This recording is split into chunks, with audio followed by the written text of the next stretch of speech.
William John Liam Neeson dilahirkan pada 7 Jun 1952 di Bali Mena, Ireland Utara. Ialah seorang pelakon terkenal di peringkat global. Beliau diraikan kerana kehadiran skrinnya yang mengagumkan, suara dalam yang tersendiri, dan kepelbagaian yang membolehkannya beralih dari peranan dramatik yang dipuji secara kritis kepada menjadi bintang aksi yang sangat berjaya dalam kejaya kemudiannya. Neeson telah membintangi pelbagai filem, mempamerkan keupayaannya untuk menggambarkan watak-watak kompleks dengan kedua-dua graditas dan kerentanan.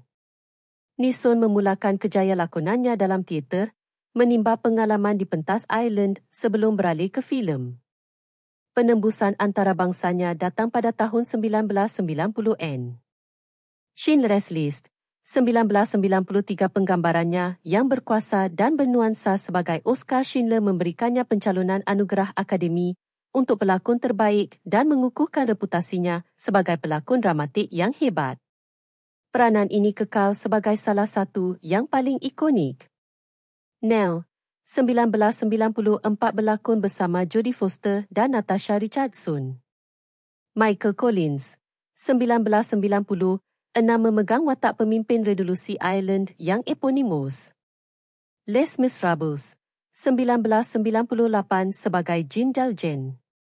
Pada tahun 2000-an, Neeson menunjukkan kepelbagaiannya dengan mengambil pelbagai peranan. Star Wars, episode pertama The Phantom Menace, 1999 sebagai Jedi Master Qui-Gon Jinn, memperkenalkannya kepada generasi peminat baharu. Gangs of New York, 2002 kembali bersatu dengan pengarah Martin Scorsese.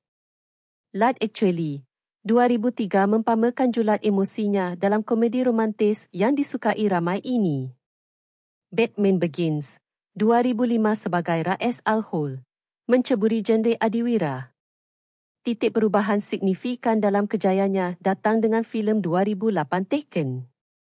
Peranan ini mengubahnya menjadi hero aksi yang sangat lumayan, membawa kepada siri filem thriller yang berjaya di mana beliau sering memainkan watak protagonis yang pelindung, kuat dan banyak akal. Siri Taken, 2008, 2012, 2014. The A-Team, 2010. Non-Stop, 2014. The Commuter, 2018. Walaupun beralih ke filem aksi, Neeson terus mengambil pelbagai projek, mengekalkan reputasinya sebagai pelakon yang dihormati dan banyak permintaan. Legasi berterusannya ditentukan oleh persembahannya yang berkuasa, suaranya yang tersendiri, dan keupayaannya yang luar biasa untuk menyesuaikan diri dan berkembang maju merentasi era dan genre sinematik yang berbeza.